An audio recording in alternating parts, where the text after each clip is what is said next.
कुलपति राजीव गांधी तकनीकी विश्वविद्यालय का हार्दिक अभिनंदन और स्वागत करती हूँ। मुख्य वक्ता के रूप में आप से अनुरोध करती हूँ कि आप हमारे इस वेबिनार में अपने उद्बोधन देकर हमें अनुग्रहित करें। आदरणीय प्रोफेसर सुनील गुप्ता जी।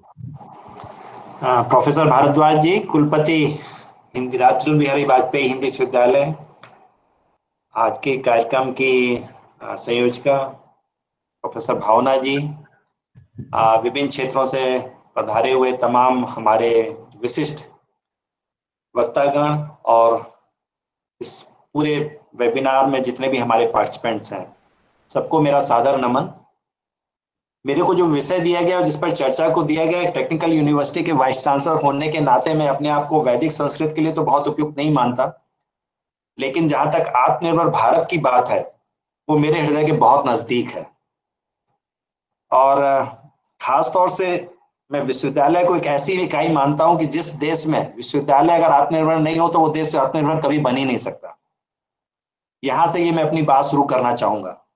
तो सबसे पहली इकाई अगर आप किसी भी डेवलप्ड कंट्री को देखेंगे तो वहां की विश्वविद्यालय सबसे बड़ी आत्मनिर्भर इकाई के तौर पर बढ़ते हैं। विश्वविद्यालय की आत्मनिर्भरता या उसमें पढ़ने वालों को, छात्रों को वो आत्मनिर्भरता वहीं से मिलती है, विश्वविद्यालयों से मिलती है। तो अगर आपको आत्मनिर्भर भारत के कॉन्सेप्ट को आगे बढ़ाना है तो सबसे पहले विश्वविद्यालयों को आत्मनिर्भर बनाना होगा, सेल्फ रिलायंट बनाना होगा। लेकिन चूंकि विषय तीनों पर हैं और आपस में तीनों कनेक्टेड है तो बाद में वैदिक संस्कृति से ही चालू करूंगा।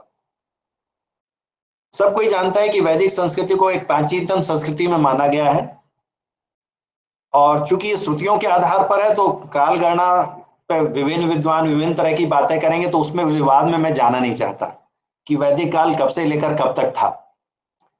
लेकिन जहां तक आज की बात करें तो आज भी वैदिक काल की या वैदिक संस्कृति ही परंपरा में है। हिंदू समाज में अभी भी वैदिक संस्कृति ही प्रेवलेंट है, क्योंकि वैदिक संस्कृति में परिवार की जो प्रमुखता रही, या ये बात आप जिसको हम कहते हैं कि समाज का आधार परिवार था, तो आज भी भारतीय संस्कृति में समाज का आधार परिवार ही है। और अभी भी भारतीय जो अर्थव्यवस्था है वो कृषि प्रधान है और पशुपालन पर आधारित है। अभी माननीय मंत्री जी भी चर्चा कर रहे थे तो उसी कृषि और पशुपालन पर ही उनका मुख्य ध्यान था। तो अभी भी परिवर्तन नहीं हुआ है, अपभ्रंश दिख रहे हैं। समाज में हमको तमाम तरह की विरक्तियां आती हुई दिख रही हैं, लेकिन वास्तविकता यह है कि अभी भी हम उसी वैदिक संस्कृति पर ही आगे बढ़ रहे हैं। वैदिक संस्कृति में चूंकि जो वेद गढ़े गए, बाद में लिखा गया, उनको लिपिबद्ध किया गया, वो श्रुतियों के आधार पर है।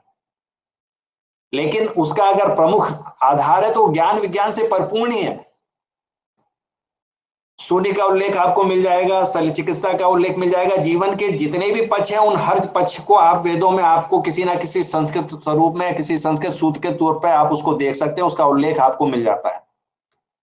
जो कॉन्सेप्ट है कि अस्तो मां सदगमय, तमसो मां ज्योतिर्गमय, मृत्योर मां अमृतगमय, असत से सत्य की ओर, अंधकार से प्रकाश की ओर तथा मृत्यु से अमरता की ओर ले जाने के जो हमारी प्रार्थना है, ये वेदों से ही हमने ली हुई है। उसी का उल्लेख हम बार बार करते हैं, वही हमारी संस्कृति का मूल आधार है। लेकिन इस वैदिक संस्कृति को अगर आप जो दोनों स्वदेशी और स्वावलंबन से जोड़ना चाहें, और खासतौर से इस समय जो आत्मनिर्भर भारत की बात चल रही है, उस आधुनिक संदर्भों में मैं उसको जोड़ना चाहूंगा, उस पर ही चर्चा भी करना चाहूंगा कि आत्मनिर्भर भारत से हमारा मतलब क्या है या स्वावलंबी भारत से मतलब क्या है। कोई समाज या कोई व्यक्ति आत्मनिर्भर कैसे होता है? अगर भारत के संदर्भ में देखें तो ऊर्जा क्षेत्र में आज हमारी आत्मनिर्भरता नहीं है। क्यों? क्योंकि हमारे 80% पेट्रोलियम प्रोडक्ट्स बाहर से आते हैं। तो कल के दिन अगर खाड़ी के देश ये कह दें कि हम आपको पेट्रोलियम प्रोडक्ट्स नहीं देते हैं तो हमारी जो अर्थव्यवस्था है वो नीचे चली जाएगी, या कल के दिन उनका मूल्य इतना अधिक बढ़ जाता है कि हम उसको ले नहीं सकते, खरीद नहीं सकते, तो भी हमारी अर्थव्यवस्था हो जाती है। तो ये स्वावलंबी भारत की तरफ नहीं है।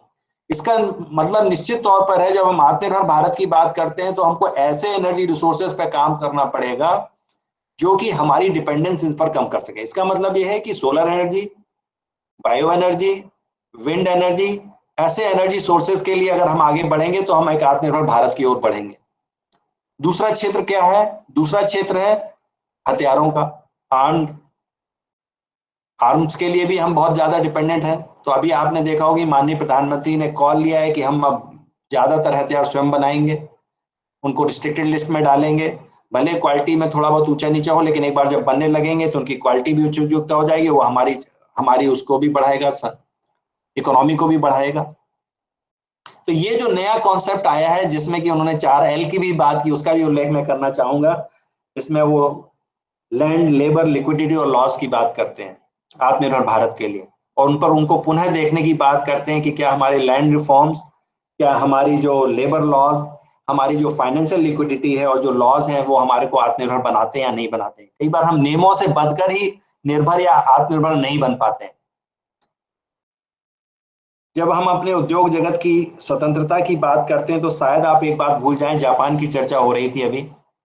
जापान में अगर आप बैंक में पैसा रखें तो आपको इंटरेस्ट देना पड़ता है। अमेरिका में अगर आप अपना पैसा रखें तो आज की डेट में वहां पर 0% इंटरेस्ट रेट है। आपको कोई ब्याज नहीं मिलता, केवल बस सुरक्षित पैसा आपका बैंक में रखा है, बस इतनी ही महत्व है। और आज भी भारत में अगर आप बिजनेस के लिए पैसा लेते हैं तो आज भी इंटरेस्ट रेट 10% से लेकर 13% तक है। इसका मतलब यह है कि हमने बिजनेस करने में 10 से लेकर 13% जो फाइनेंस कॉस्ट के तौर पर मार्जिन छोड़ दिया तो हमारा प्रोडक्ट कॉम्पिटिटिव नहीं हो सकता। तो ये कुछ ऐसी चीजें हैं कि जब पैसे की कीमत, अगर फाइनेंस कॉस्ट आपको देनी पड़ेगी तो आपकी आत्मनिर्भरता या आप जो चाहते हैं कि हमारा सेल्फ एम्प्लॉयमेंट बढ़े तो वो बढ़ने की स्थिति में नहीं है। लेकिन 0% इंटरेस्ट वहां पर क्यों है या कैसे संभव है? जब आपकी इकोनॉमी इन्फ्लेशनरी नहीं हो।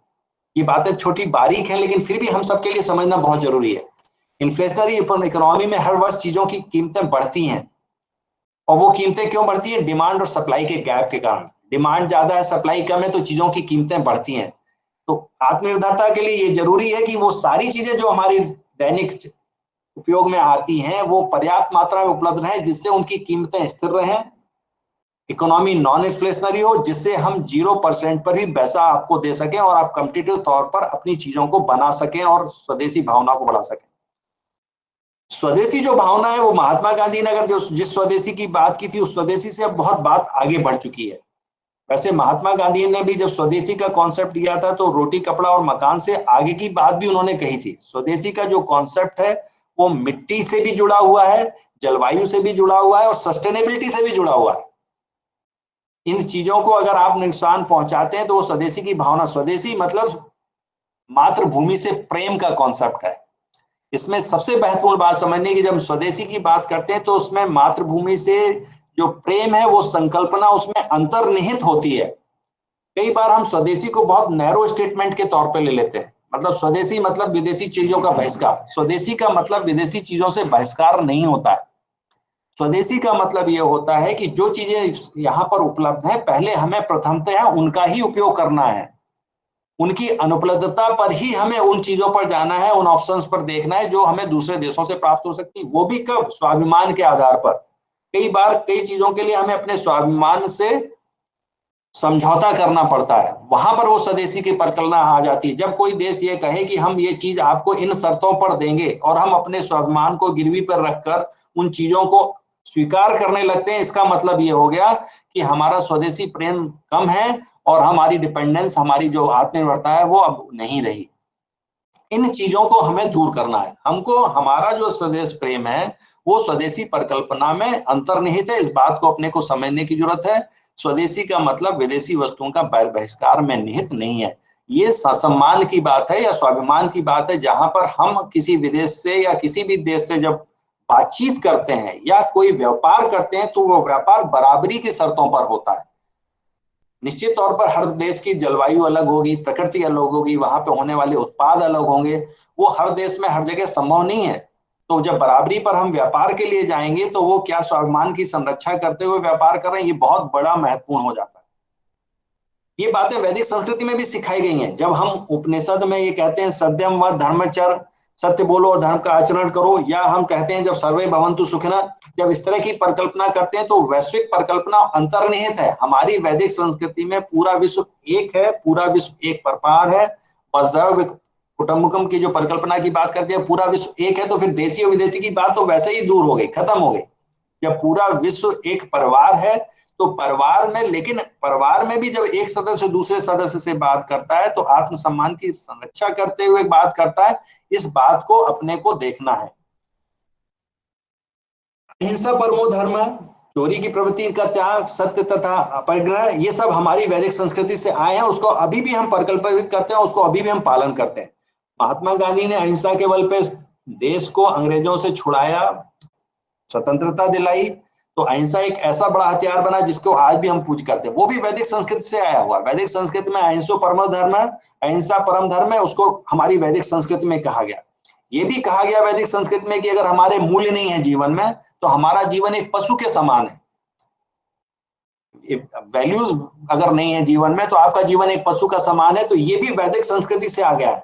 और ये सारे उल्लेख आपकी भारतीय वाङ्मय में पर्याप्त मात्रा में उल्लिखित है। और चाहे वेद हो, चाहे पुराण हो, चाहे उपनिषद हो, या बाद में उनका जो विश्लेषण हो, जितना भी भारतीय वाङ्मय है आप पर्याप्त उसमें उल्लेख पाएंगे कि जीवन मूल्यों को सर्वोपरि माना गया है। इन जीवन मूल्यों को अगर हमने अपने जीवन में उतारना है, आगे बढ़ना है, तो जीवन को एक इकाई मानते हुए आगे देखना है। मैं सिर्फ बात वहीं वापस आधुनिक परिप्रेक्ष्य में इन बातों को जोड़ते एक बात कहूं कि अगर भारत में आप महीने में एक दिन का उपवास कर लें तो ऑस्ट्रेलिया जैसे देश को खाना पूरा हो जाता है। ये बात आप समझें थोड़ा सा। भारत जैसे देश में अगर आप महीने में एक दिन का उपवास कर लें तो पूरे ऑस्ट्रेलिया पूरे वर्ष भर खा सकता है।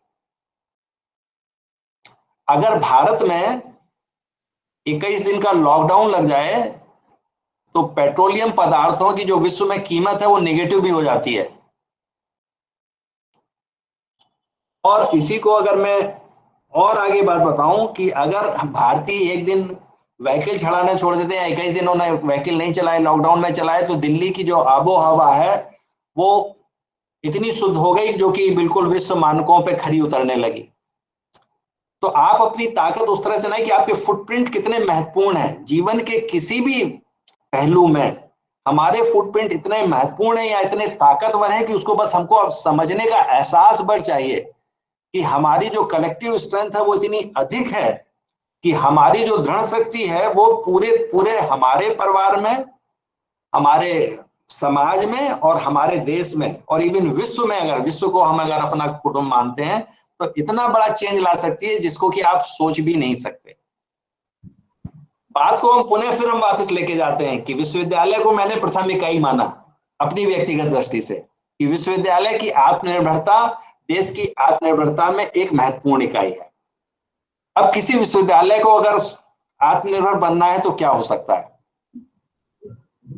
खासतौर से मैं भारद्वाज साहब का ध्यान आकृष्ट करना चाहूंगा कि रिसेंटली मैंने एक कॉन्सेप्ट फ्लोट किया था, वो कंसोर्टियम का। मैंने ही कहा था गवर्नर महोदय के सामने कि हमको एक कंसोर्टियम का कॉन्सेप्ट लाना चाहिए जहां पर सारे विश्वविद्यालयों का एक समूह हो।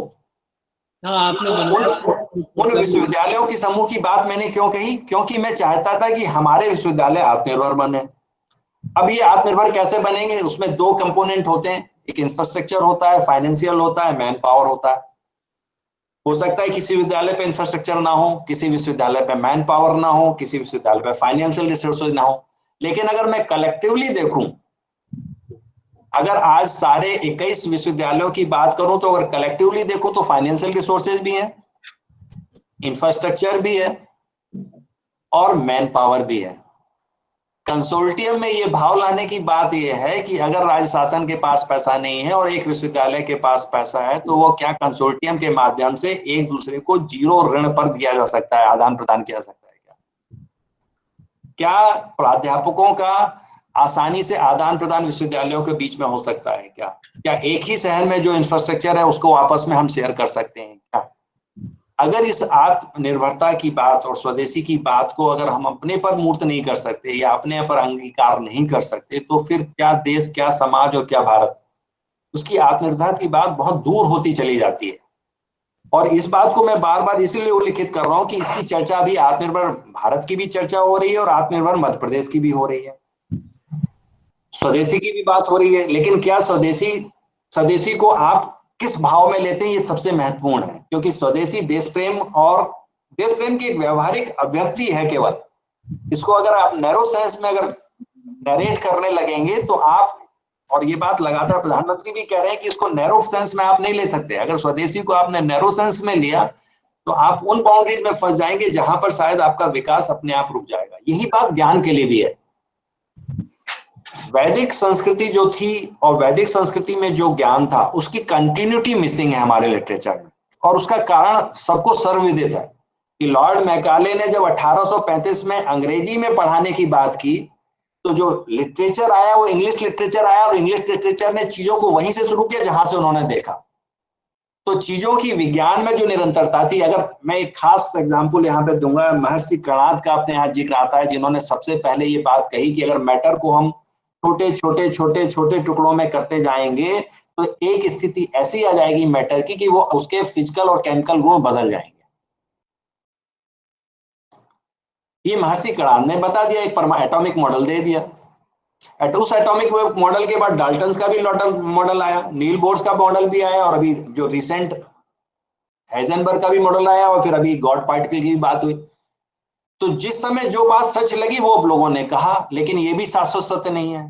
शायद अभी भी हमने शाश्वत सत्य नहीं पाया है, क्योंकि अभी भी हम टाइम और स्पेस को डिफाइन नहीं कर पाए, और जब तक हम टाइम और स्पेस को डिफाइन नहीं कर पाएंगे तो शाश्वत सत्य की परिकल्पना तो कोसों दूर है। तो इसका मतलब है कि जो विज्ञान में निरंतरता है वो भाषा के कारण ब्रेक हो गई।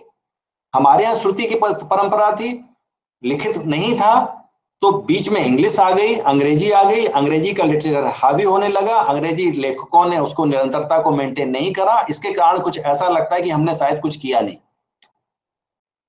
है निरंतरता का सवाल। तो इस बात को रीराइट करने की आवश्यकता है कि नया लिटरेचर लिखा जाए तो उसकी लिटरेसी में क्या है, उसकी निरंतरता रहे। आप गैप में नहीं चल सकते, आप कभी ये नहीं सकते कि हम इसमें इंटरवल डिफाइन कर लें और फिर ये कर लें कि यहां से हमने शुरू किया और यहां पे खत्म कर दिया। इस निरंतरता को अगर आप मेंटेन करेंगे तो आपको वास्तव में लगे कि वही वैदिक संस्कृति चली आ रही है और वही आगे चलती भी रहेगी, क्योंकि शाश्वत वही है जिसको कि आप डिफेंड कर सकें। अगर वो शाश्वत नहीं है और डिफेंड नहीं करेंगे, क्योंकि कुछ मूल्य शाश्वत है, यूनिवर्सल वैल्यूज है, वो यूनिवर्सल वैल्यूज के बिना ये समाज चल ही नहीं सकता।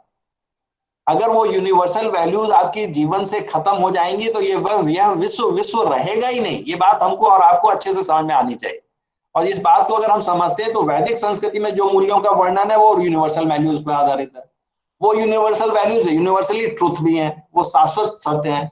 उन यूनिवर्सल वैल्यूज से जैसे ही आप दूर होंगे तो पता चलेगा ये जो विश्व की परिकल्पना ये छन्न भिन्न हो जाएगी और ये विश्व विनाश के दौर की तरफ बढ़ चलेगा। तो इस विश्व के कंटिन्यूटी के लिए आवश्यक है कि जो यूनिवर्सल वैल्यूज वैदिक संस्कृति में डिफाइंड हुई थी वो शाश्वत तौर पर लगातार सतत तौर पर हमारे जीवन मूल्यों में चलता रहे और वो उसके हमारे विकास का कारण बने। अगर ये नहीं होगा तो ये मैं बता रहा हूं कि ये आगे बढ़ना मुश्किल नहीं है। अब इसको हम फिर नए रेफरेंस से जोड़ना चाहेंगे। अभी हमारी समस्याएं क्या है? हमारी समस्याएं बच्चों की दृष्टि से अगर देखें तो सबसे बड़ी समस्या वो कहेंगी अनएम्प्लॉयमेंट या बेरोजगारी जिसको आप कहते हैं।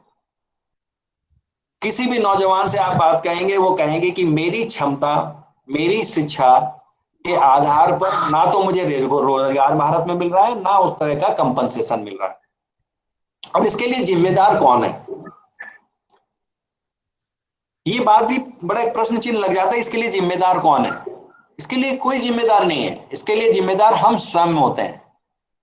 आप अपने आप से प्रश्न पूछिए कि जितने अवसर आपको मिले या जितने अवसर आपके सामने उपलब्ध हैं, क्या आप उन अवसरों को प्रॉपर्ली उपयोग कर रहे हैं, उसको यूटिलाइज कर रहे हैं? क्या आपको जीवन में जितने अवसर मिले थे या जितने अवसर अभी मिल सकते हैं या जितने मिलने की संभावना है, क्या उन अवसरों का उपयोग कर रहे हैं? क्या अभी माननीय मंत्री जी सकलेजा जी ने अपने उद्बोधन में कहा कि राज्य शासन इतने पैसे पर ये दे रही है, इसमें इतनी सब्सिडी दे रही है, इतने में ये सब्सिडी दे रही है, लेकिन क्या कभी हमने ये सोचा कि क्या हम अपने को एक सेल्फ इंटरप्रेटर के तौर पे हमने अपने आप को काम करने की कोशिश की? क्या हमने जो अवसर हमारे आसपास खड़े उनका हमने सदुपयोग करने की कोशिश की? क्या हमने अवसरों की कोशिश नहीं की? हम क्या करते हैं कि शॉर्टकट देखते हैं, हम अपने आप सबसे जो सरल रास्ता रहता है उसको चुनने की कोशिश करते हैं, और वो सरल रास्ता कहाँ ले जाता है? आपको बेरोजगार बना देता है। ये बात फिर कौन सिखाएगा?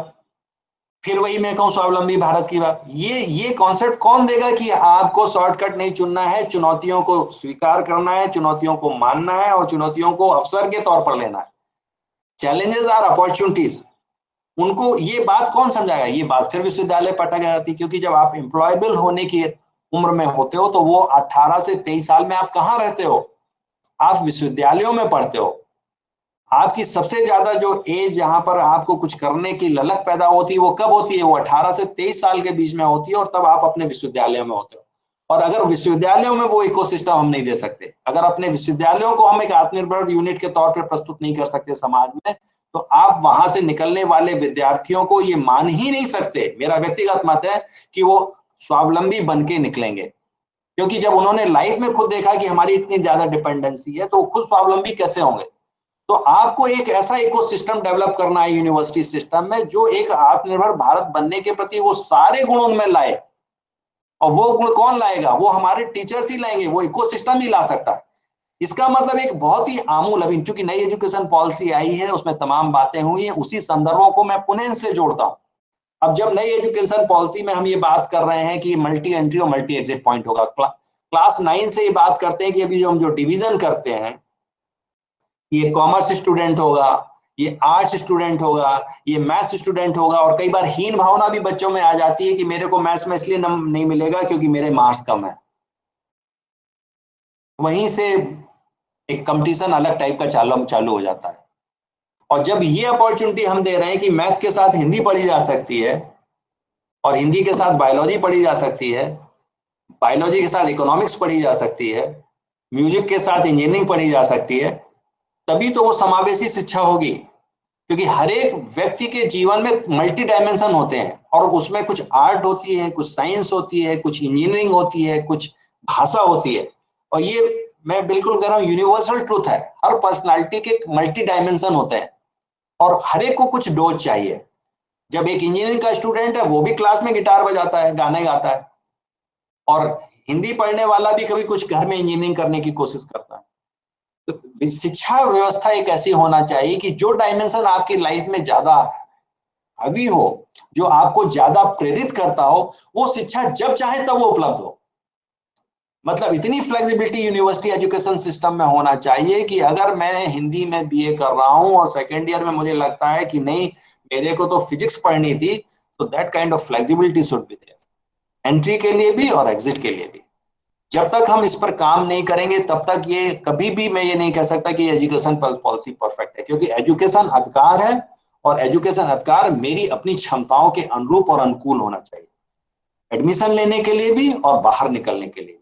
कुछ चीजें, ये एलिमेंट नई एजुकेशन में पॉलिसी में आए हैं। चैलेंज अब विश्वविद्यालयों के लिए है कि वो किस तरह से इसको अडॉप्ट करते हैं, और कैसे उनको अधिनियमों और अध्यादेशों से बाहर निकाल के एक यूजर फ्रेंडली प्रोडक्ट के तौर पर अपने विश्वविद्यालयों में लाते हैं और विश्वविद्यालयों में उनका उपयोग करते हैं। स्वदेशी भारत का जब हम कॉन्सेप्ट देते हैं, उसमें कई समस्याओं का समाधान निहित है। स्वदेशी में क्या होता है आप भी समझते हैं। जब हम स्वदेशी की बात करेंगे तो हम स्थानीय रोजगार की बात करेंगे, स्थानीय प्रतिभा को आगे बढ़ाने की बात करेंगे, भारत में भारत के लोगों को लाभ देने का मिलेगा। जब हमने बाउंड्रीज खोली इंपोर्ट एक्सपोर्ट के, तो आप देख लेंगे एक इम्बैलेंस क्रिएट हो गया है। इंपोर्ट ज्यादा होता है, एक्सपोर्ट कम होता है, और आपकी डिपेंडेंसी हो जाती है कि हमेशा आपको ये चिंता रहती है कि क्या भारत का जो फॉरेन एक्सचेंज का जो रिजर्व है उसमें पर्याप्त करेंसी है कि नहीं तो हम ट्रैप्ड हो जाएंगे। ये बातें आपको अनुत्तरित रह जाती हैं, और ये आपको देश में चिंता पैदा करती हैं। ये सारी चीजें तभी है जब स्वदेशी का मतलब ही भाव ये है कि हम स्वावलंबी हो जाए, कि हमारे पास इतना ज्यादा फॉरेन एक्सचेंज है कि हम जो चाहे वो खरीद सकते हैं अगर जरूरत वास्तव तक पर। अदरवाइज हम जब स्वदेशी की बात करेंगे, मतलब लोकल लोगों को एम्प्लॉयमेंट लोकल पे होगा, लोकल से वोकल जी की जो बात आजकल हो रही है, उसमें भी यही भाव अंतर्निहित है। उसमें बहुत स्पष्टता होना चाहिए। अगर एक किसान के तौर पर मैं एक यूनिट की बात करूं, तो एक किसान की आवश्यकता क्या है? किसान को पानी देना है तो पानी उपलब्ध हो, पानी उपलब्ध नहीं है तो पंप से वो पानी निकाल सके, उसके लिए बिजली पर डिपेंडेंसी नहीं होना चाहिए। इसका मतलब ये है कि उसको सोलर पंप अगर उपलब्ध है और उसकी वो मेंटेनेंस फ्री है, तो जब चाहे वो पानी निकाल सकता है। बीजों के लिए क्या उसके पास पर्याप्त टेक्नोलॉजी है क्या? और तीसरी सबसे महत्वपूर्ण बात है, क्या उचित कीमत पर वो अपने प्रोड्यूस को बेच सकता है क्या? अभी कुछ सुधार हुए हैं, पता नहीं आप लोगों का ध्यान गया नहीं किया। अभी जो रूल लागू थे उसके एसेंशियल कमोडिटीज एक्ट के अंतर्गत इससे अधिक आप अनाज इकट्ठा नहीं कर सकते, आप अपने प्रदेश से बाहर अपने अनाज को बेच नहीं सकते, मूल्य सरकार निर्धारित करती है। तो ये कौन सी मार्केट इकोनॉमी है, ये कौन सी स्वदेशी अवधारणा को बढ़ावा देने वाली इकोनॉमी है? तो निश्चित तौर से इस तरह की जो लैंड लेबर रिफॉर्म्स की जब बात होती है तो वो इसी बात को इंडिकेट करती है कि वहां पर जो हमारी बेसिक इकाई है, और खासतौर से मैं किसानों की बात करता हूं, जब को उनको उस तरह का जीवन स्तर हम नहीं दे देते जो कि जिसको एक हम आदर्श जीवन स्तर देते हैं, तो भारत को विकसित देश कभी भी नहीं कहा जा सकेगा। अगर हम ये मानते हैं कि 70% लोग कृषि जीविका पर आधारित हैं, जब तक इन 70% लोगों का जो जीडीपी में कंट्रीब्यूशन है वो केवल 1/3 है, और ये जब तक इक्विवेलेंट नहीं आएगा, इक्विवेलेंट दो ही तरीके से आ सकता है, या तो हमारा प्रोड्यूस डबल हो जाए या उत्पादों की कीमत डबल हो जाए, तभी उनका जीडीपी में जो कंट्रीब्यूशन होगा वो बराबर आएगा।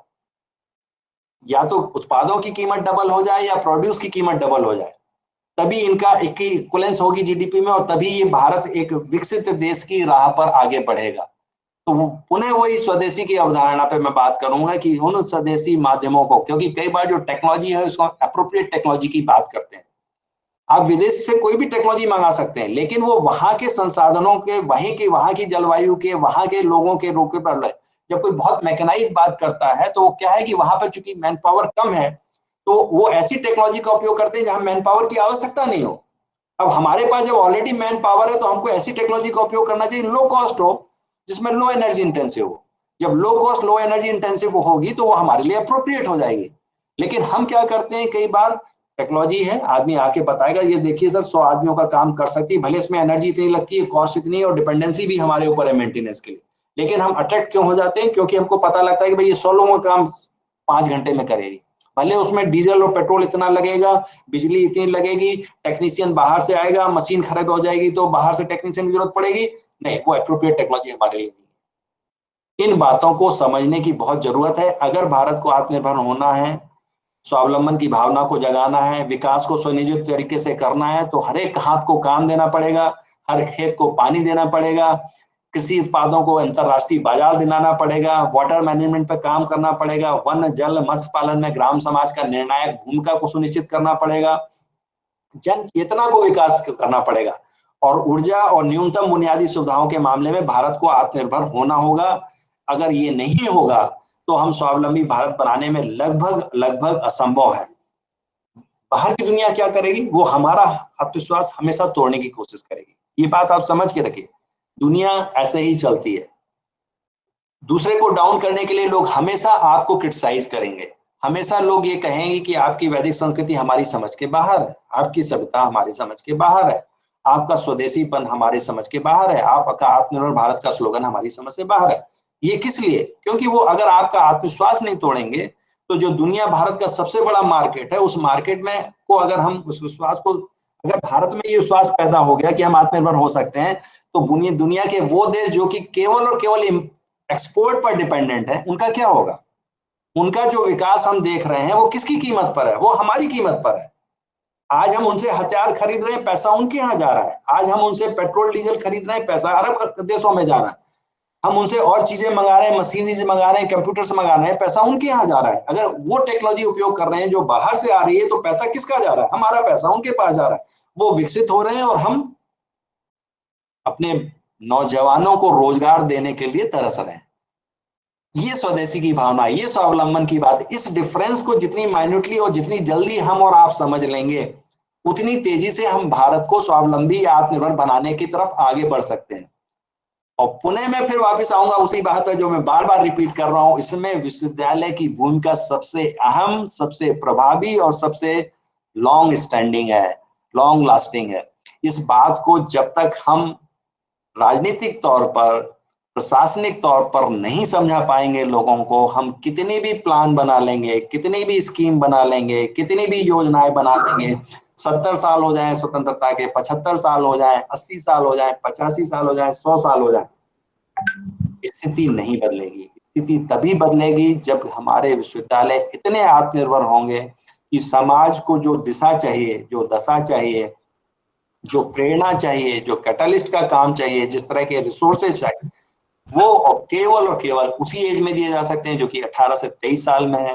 वो कहाँ दिए जा सकते हैं? वो विश्वविद्यालय सिस्टम में दिए जा सकते हैं। वो वैल्यूज कहाँ सिखाई जा सकती हैं? वो विश्वविद्यालय सिस्टम में ही सिखाई जा सकती हैं।